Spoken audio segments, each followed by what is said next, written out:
Lui ci ha dato solo le formule nel momento in cui eravamo una realtà, cioè siamo arrivati in questo posto e siamo diventate una realtà, allora lui ci ha dato le formule antiche, perché ce ne sono anche due di un ceramista che ormai è morto. Nel corso 2 anni di questo studio sui colori e sugli smalti, perché abbiamo smalti e colori artigianali, 7 anni. Tu non vieni da questa famiglia di ceramisti? No. Ti sei trovata? Ma nessuno di noi.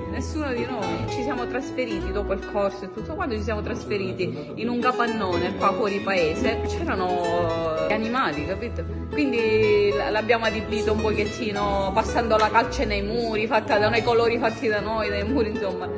E abbiamo studiato questi colori, che sono 6, questi colori con le formule antiche, con il maestro Carmelo Giallo, e quindi lui ci ha insegnato tutto quello che sappiamo, da quando è che noi studiavamo quello a Sciacchitano, ma da quando è che abbiamo conosciuto lui, Burgio per noi ed è stato proprio amore a prima vista. Io addirittura avevo 30 anni, lei era piccolissima, a lei proprio non piaceva neanche, cioè, poi quando ha messo le mani in pasta è diventata la più furiosa forse. E poi se tutto ciò pensiamo che nasce dalla terra, insomma, cioè voglio dire.